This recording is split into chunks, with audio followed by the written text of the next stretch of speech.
Mes amis scorpions, bonjour et bienvenue sur la chaîne Tarot à merveille. Pour votre tirage général, ceux qui me découvrent, soyez les bienvenus. J'espère que vous allez bien. Allez, c'est parti. Il y a de l'argent qui vous cherche en ce moment. Pas de la manière dont vous l'imaginez. Pas une mallette qui tombe du ciel. Pas un chiffre rond qui apparaît sur votre compte sans explication. Non. L'argent qui vous cherche est plus subtil que cela. Il suit un chemin que vous avez vous-même tracé sans le savoir. Un chemin fait de pensées, de choix, de renoncements et surtout, de quelque chose que vous avez changé récemment dans votre manière d'exister. Et c'est de ce changement que nous devons parler. Parce que l'argent qui arrive est réel, mais le « attention » dans le titre de cette vidéo l'est tout autant. Et si vous ne comprenez pas pourquoi je vous demande d'être attentif, cette somme risque de passer à travers vos doigts comme de l'eau. Restez avec moi. Ce que vous allez entendre ici pourrait redéfinir votre rapport à l'abondance pour le reste de votre vie. Je vais commencer par une question qui va peut-être vous surprendre. Quel est votre premier souvenir lié à l'argent? Pas votre premier salaire, pas votre premier achat, votre premier souvenir. Le tout premier moment de votre enfance où l'argent est devenu quelque chose dans votre esprit peut être une conversation entre vos parents que vous n'auriez pas dû entendre. Une phrase lancée à table, l'air de rien, du genre « on n'est pas millionnaire » ou « l'argent ne pousse pas sur les arbres », peut être un cadeau que vous avez demandé et qu'on vous a refusé en invoquant le prix, peut être un regard, une tension dans l'air, une porte qui se ferme quand les adultes parlaient de facture. Ce premier souvenir, quel qu'il soit, a planté une graine dans votre inconscient. Une graine minuscule, invisible, mais d'une puissance considérable, parce que cette graine a germé en silence pendant des décennies. Elle a produit des racines qui se sont étendues dans chaque recoin de votre esprit, et ces racines ont donné naissance à une croyance. Pas une croyance que vous avez choisie, une croyance que vous avez absorbée.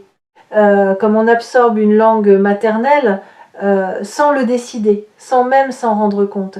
Et cette croyance, elle dirige votre vie financière depuis le début, pas vos compétences, pas votre intelligence, pas votre travail acharné. Une croyance plantée par un moment que vous avez probablement oublié. Voilà pourquoi je vous demande votre attention. Parce que l'argent qui arrive ne pourra rester que si vous identifiez cette croyance. Sinon, le schéma se répétera. L'argent viendra puis repartira. Comme il l'a peut être déjà fait dans votre vie.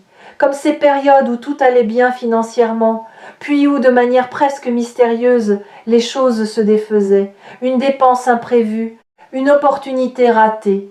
Un choix qui, rétrospectivement, semblait saboter exactement ce que vous veniez de construire. Ce n'était pas de la malchance, c'était la croyance qui faisait son travail, qui remettait les choses à leur juste place, votre place selon elle, la place du manque. Aujourd'hui, nous allons déraciner cette croyance, pas en la combattant. On ne combat pas une racine, on la déterre, on la regarde, on comprend comment elle s'est formée. Et une fois qu'elle est exposée à la lumière de la conscience, elle perd sa capacité à vous contrôler. Pensez à votre rapport actuel avec l'argent, pas ce que vous en dites publiquement, ce que vous en ressentez secrètement. Quand vous regardez votre compte en banque, que se passe-t-il dans votre corps? De la tension, du soulagement, de la honte, de l'anxiété? Quand quelqu'un autour de vous réussit financièrement, quelle est votre première réaction? La vraie, celle d'avant le sourire poli, de la joie sincère, un pincement, un pourquoi pas moi qui passe comme un éclair. Quand vous pensez à l'idée d'avoir beaucoup d'argent, vraiment beaucoup, que ressentez-vous? De l'excitation ou une forme subtile de malaise, comme si cette idée ne vous était pas destinée. Ces réactions ne mentent pas, elles sont la voix de la croyance souterraine. Et elles vous révèlent exactement ce qui, en vous, empêche l'abondance de s'installer durablement. Je ne suis pas en train de vous dire que tout est dans votre tête. Les réalités économiques existent. Les difficultés matérielles sont concrètes. Mais il y a une dimension que les chiffres ne captent pas. Une dimension intérieure qui détermine en grande partie comment vous accueillez, gérez et conservez ce qui vient à vous. Deux personnes peuvent recevoir exactement la même somme d'argent et en faire des choses radicalement différentes, non pas parce que l'une est plus intelligente que l'autre, mais parce que leur relation intérieure avec cette somme est fondamentalement différente. L'une se sent légitime, l'autre se sent en sursis.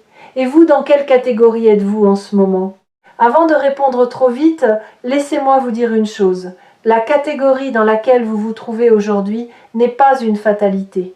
C'est un état temporaire, un reflet de vos croyances actuelles, pas de votre potentiel réel. Et les croyances, contrairement à ce que beaucoup pensent, ne sont pas gravées dans la pierre. Elles sont gravées dans l'habitude.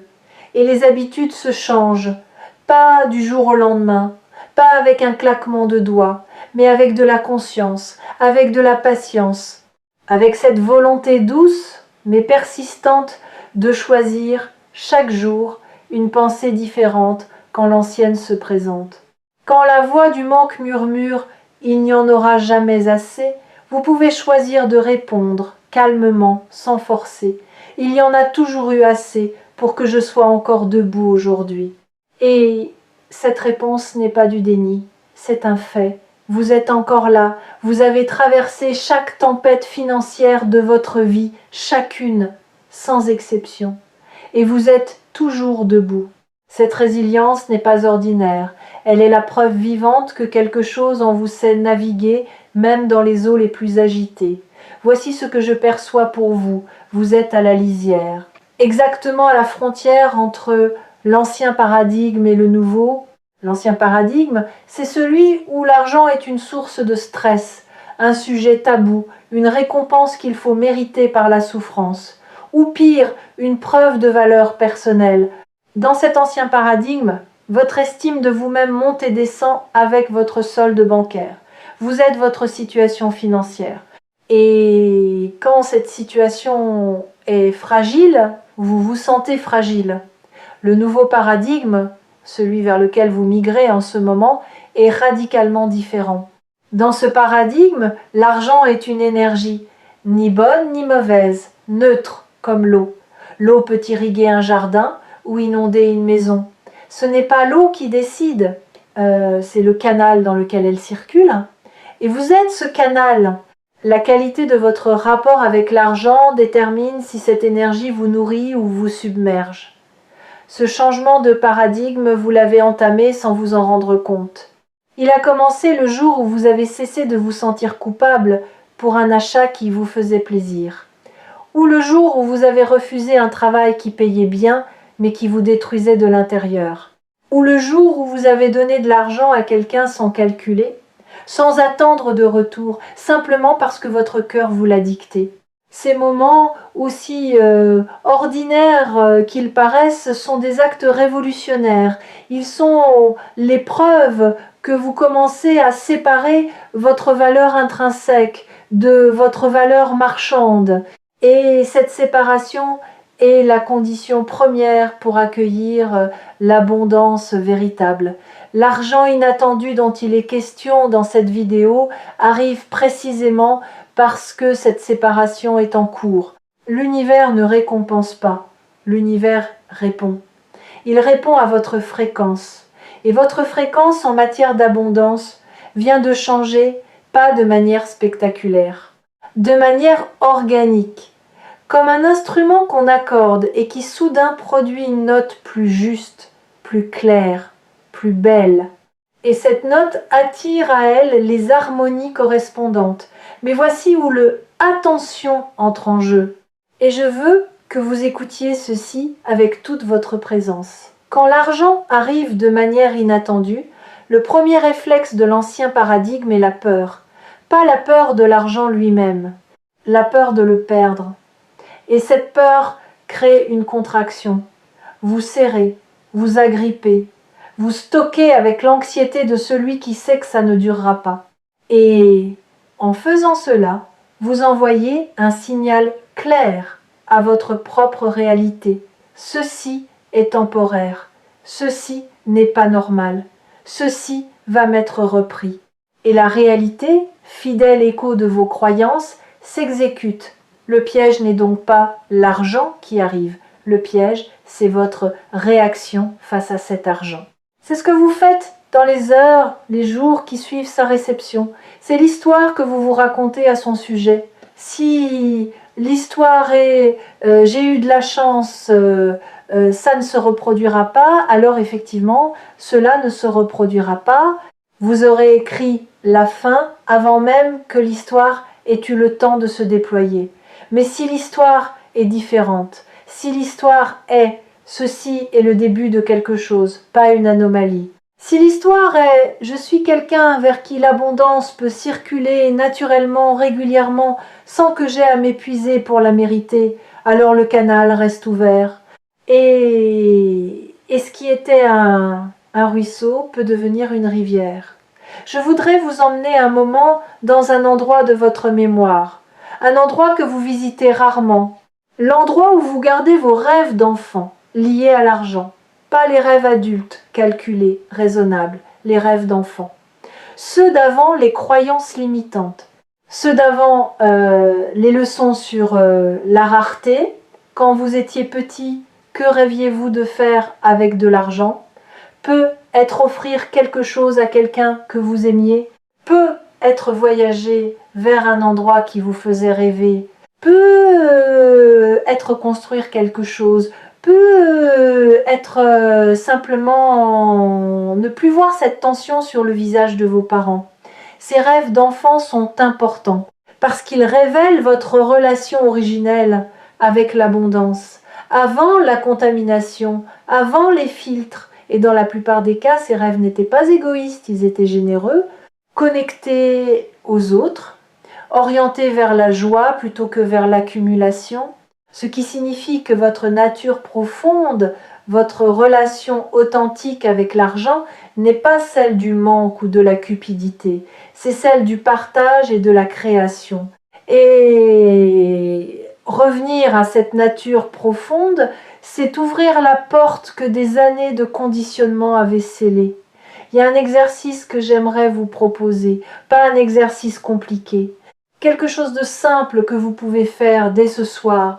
Prenez un billet de banque, n'importe lequel, le plus petit que vous ayez, tenez-le dans vos mains et regardez-le, vraiment, regardez-le, pas comme un moyen de paiement, comme un objet. Sentez sa texture entre vos doigts, observez les détails que vous n'avez jamais remarqués. Et pendant que vous le tenez, demandez-vous qu'est-ce que je ressens? De la neutralité? De l'attachement? De l'anxiété à l'idée de le dépenser? Du mépris? Ce que vous ressentez face à ce simple billet est un miroir exact de votre relation avec l'abondance. Et cette relation peut être transformée, pas en changeant de compte en banque, en changeant de regard. Maintenant, imaginez que ce billet est un messager. Il vient d'un réseau immense de circulation. Avant d'arriver dans vos mains, il a voyagé. Il est passé par des dizaines, peut être des centaines de mains. Chacune de ces mains l'a tenu avec une émotion différente. Certaines avec gratitude, d'autres avec peur, d'autres encore avec indifférence. Et ce billet continue son voyage. Il passera par d'autres mains après les vôtres. Votre rôle n'est pas de le retenir. Votre rôle est de le faire circuler avec intention, avec conscience, avec la certitude profonde qu'un autre viendra prendre sa place et un autre après lui. Parce que l'argent, comme l'eau, comme l'air, comme l'amour, est fait pour circuler. Il ne meurt que quand il stagne. Cette compréhension de la circulation est la clé de voûte de tout ce dont nous parlons. La plupart des gens traitent l'argent comme une ressource limitée qu'il faut accumuler et protéger. Et dans une certaine mesure, la prudence est sage. Mais il y a une différence fondamentale entre la prudence et la contraction. La prudence dit « je gère avec soin ». La contraction dit « je retiens par peur ». La prudence est un acte de sagesse. La contraction est un acte de survie. Et quand vous vivez en mode survie, l'univers vous envoie exactement de quoi survivre. Juste assez, jamais plus. Parce que c'est le signal que vous émettez. Juste assez. Ce dont vous avez besoin maintenant, c'est d'élargir ce signal, de passer de juste assez à plus qu'assez, non pas par avidité, par expansion, par ouverture, par la décision consciente de vous autoriser davantage. Quelque chose me pousse à vous dire ceci. Ce que vous avez traversé financièrement, les périodes de manque, les moments où vous comptiez chaque centime, les nuits où l'inquiétude vous empêchait de dormir, tout cela n'a pas été vain. Tout cela vous a enseigné quelque chose que l'abondance seule n'aurait jamais pu vous apprendre, la valeur de ce qui ne s'achète pas, le prix inestimable de la tranquillité d'esprit, la richesse d'un lien humain sincère qui ne dépend d'aucun chiffre. Vous avez acquis, à travers ces épreuves, une sagesse financière qui ne se trouve dans aucun livre de développement personnel, la sagesse de celui qui a touché le fond et qui sait, dans chaque cellule de son corps, qu'il ne veut plus y retourner, pas par peur, par connaissance. Cette sagesse est votre atout le plus précieux dans ce qui arrive, parce que l'argent inattendu qui se présente ne tombe pas dans les mains d'un novice. Il tombe dans les mains de quelqu'un qui connaît le prix des choses, qui sait distinguer le superflu de l'essentiel, qui ne confondra pas abondance et excès. Et c'est précisément ce type de personne que l'univers choisit pour porter des sommes plus importantes. Parce que cette personne ne sera pas détruite par l'argent, elle sera portée par lui. Ceux qui ont trouvé leur chemin jusqu'à Tarot à merveille savent que les messages partagés ici ne sont jamais des promesses vides, ce sont des miroirs, des invitations à regarder ce que vous portez déjà en vous et que vous n'osez pas encore reconnaître. Et ce que vous portez en ce moment, c'est une capacité d'abondance que vous n'avez jamais pleinement activée. Non pas parce que vous n'en étiez pas capable, mais parce que personne ne vous avait donné la permission. Et la vérité libératrice, c'est que vous n'avez jamais eu besoin de cette permission. Elle a toujours été en vous. Je veux aborder un point que peu de gens osent évoquer quand ils parlent d'argent. La culpabilité. Il existe une culpabilité silencieuse liée au désir d'abondance. Une partie de vous peut être influencée par l'éducation, par la culture, par certaines croyances héritées, considère que vouloir de l'argent est suspect, que c'est matérialiste, que c'est superficiel, que les gens bien ne pensent pas à l'argent, que la spiritualité et l'abondance financière sont incompatibles, et cette culpabilité agit comme un frein invisible. Elle vous empêche de demander la rémunération que vous méritez. Elle vous pousse à brader vos talents. Elle vous fait sentir coupable quand vous dépensez pour vous-même. Observez comment cette culpabilité fonctionne dans votre quotidien. Vous entrez dans un magasin, vous voyez quelque chose qui vous plaît, quelque chose qui n'est pas nécessaire mais qui vous ferait du bien, et immédiatement la voix intérieure se déclenche. Tu n'en as pas besoin, c'est du gaspillage. Pense aux factures, il y a des gens qui n'ont rien. Cette voix semble raisonnable, elle semble responsable. Mais écoutez bien ce qu'elle dit vraiment. Elle ne dit pas tu n'en as pas besoin, elle dit tu ne le mérites pas. Et il y a un gouffre entre ces deux phrases. La première est un choix financier. La seconde est un jugement sur votre propre valeur. Et c'est ce jugement-là, caché sous le masque de la raison, qui étouffe votre capacité à recevoir. Parce que recevoir de l'argent et s'interdire d'en profiter, c'est comme ouvrir une fenêtre et garder les volets fermés. La lumière est là, mais elle ne rentre pas. L'abondance n'est pas seulement la quantité d'argent que vous possédez, c'est la liberté que vous vous accordez d'en jouir, de l'utiliser pour nourrir votre vie, votre bien, être votre joie, sans justification, sans excuse, sans cette petite gymnastique mentale qui transforme chaque plaisir en calcul. Déconstruisons cela ensemble. L'argent en soi n'a aucune moralité, il n'est ni vertueux ni vicieux, il est un outil, un amplificateur, il amplifie ce que vous êtes déjà. Si vous êtes généreux, l'argent vous rend plus généreux. Si vous êtes créatif, l'argent nourrit votre créativité. Si vous êtes bienveillant, l'argent étend la portée de votre bienveillance. Refusez l'argent par principe, c'est refuser l'outil qui pourrait multiplier votre impact positif dans le monde. Et quel sens cela a-t-il ? La spiritualité authentique ne méprise pas la matière. Elle l'habite pleinement. Elle comprend que le monde physique, y compris l'argent, est un terrain d'expression pour l'âme. Que prendre soin de ses finances, c'est prendre soin de sa stabilité, de sa liberté, de sa capacité à choisir la vie que vous voulez vivre plutôt que celle que les circonstances vous imposent, et que cette liberté de choix est l'une des conditions les plus fondamentales pour vivre en alignement avec soi-même. L'argent entre les mains de quelqu'un d'éveillé devient un instrument de beauté, un moyen de soutenir les causes qui comptent, de créer des espaces de joie, de transmettre à ceux qu'on aime non pas des biens mais des possibilités. Alors libérez-vous de cette culpabilité. Elle ne vous appartient pas. Elle appartient à ceux qui vous l'ont transmise, souvent sans le vouloir, souvent parce qu'ils la portaient eux-mêmes. Vous pouvez la déposer maintenant. Comme on dépose un manteau qui n'est pas le vôtre et qui n'a jamais été à votre taille, parlons de ce qui va se passer concrètement. L'argent inattendu qui arrive peut prendre plusieurs formes.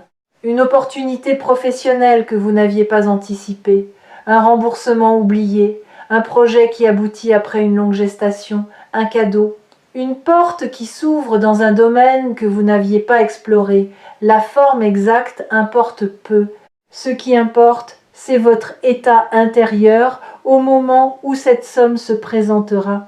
Et votre état intérieur, en cet instant précis, est en train de se calibrer. C'est exactement ce que fait cette vidéo. Elle recalibre votre fréquence, elle adoucit les résistances, elle dénoue les nœuds de culpabilité, de peur et de doute qui bloquaient la circulation. Chaque mot que vous entendez agit comme un solvant doux sur les croyances rigides, pas en les détruisant brutalement. En les assouplissant suffisamment pour que la lumière passe à travers. Si ce message résonne en vous avec une force particulière, les énergies captées ici sur Tarot à Merveille vous concernent directement. Et je vais vous dire pourquoi. Parce que vous n'êtes pas quelqu'un qui arrive ici par hasard, vous êtes quelqu'un qui arrive ici par alignement. Par cette forme d'intelligence silencieuse qui vous guide vers les mots exacts dont vous avez besoin, au moment exact où vous en avez besoin. Voici ce que je vous invite à faire dans les jours qui viennent. Changez un seul mot dans votre vocabulaire intérieur. Un seul. Remplacez dépenser par circuler. Quand vous achetez quelque chose, au lieu de penser « je dépense », pensez « je fais circuler ». Ce changement semble anodin. Il ne l'est pas du tout. Dépenser implique une perte, quelque chose qui diminue, qui s'en va. Circuler implique un mouvement, un cycle. Ce qui part revient sous une autre forme. L'énergie de l'argent est une énergie de circulation, pas de stagnation. Et quand vous la laissez circuler avec confiance, sans agrippement, sans angoisse, elle circule plus abondamment. Pas parce que c'est magique, parce que c'est mécanique. Un canal ouvert laisse passer plus d'eau qu'un canal étranglé par la peur. Un dernier mot. Cette somme qui arrive, accueillez-la avec la dignité de quelqu'un qui sait qu'il la mérite, pas avec l'excitation frénétique de celui qui n'en revient pas, pas avec la méfiance de celui qui attend le piège, avec la tranquillité sereine de celui qui comprend que l'abondance n'est pas un accident. C'est un retour, le retour de l'énergie que vous avez semée par votre travail, votre générosité, votre persévérance et votre courage d'être vous-même dans un monde qui récompense la conformité. Vous avez été courageux, plus que vous ne le mesurez. Et le courage finit toujours par être honoré. Pas toujours dans les délais que nous espérons, mais toujours dans les proportions que nous méritons. Il y a un dernier enseignement que je veux partager avec vous avant de conclure. L'argent a une mémoire, pas une mémoire littérale, une mémoire énergétique. L'argent que vous recevez avec gratitude porte en lui l'empreinte de cette gratitude. Et cette empreinte influence ce que cet argent va créer dans votre vie. L'argent reçu avec peur crée des situations de peur. L'argent reçu avec culpabilité crée des situations de culpabilité. Mais l'argent reçu avec sérénité, avec la conscience tranquille de celui qui sait qu'il est dans le flux naturel de la vie, cet argent-là crée de la stabilité, de l'expansion, de la paix. Quand cette somme arrivera, et elle arrivera, prenez un moment, juste un moment, avant de calculer, avant de planifier, avant de réfléchir à ce que vous allez en faire. Prenez un moment pour remercier. Pas quelqu'un en particulier, la vie elle-même, le mouvement mystérieux qui a conduit cette énergie jusqu'à vous. Et dans ce remerciement, ancrez la certitude que ce n'est pas la dernière fois, que ce qui vient est le premier chapitre d'une histoire plus longue. Une histoire où l'abondance n'est plus l'exception mais la norme, où recevoir n'est plus une surprise mais une conséquence naturelle de qui vous êtes devenu. Gardez ce message près de vous. Revenez y puiser quand le doute frappe. Et rappelez-vous chaque jour que Tarot à merveille est là, comme un phare discret dans la nuit, pour vous souffler ce que votre âme sait déjà, mais que votre mental a parfois besoin d'entendre. L'abondance ne frappe pas à la porte. Elle répond à une invitation, et cette vidéo est votre invitation. Envoyez, reçu, acceptez, le mouvement est lancé, faites-lui confiance, prenez soin de votre canal, l'eau arrive,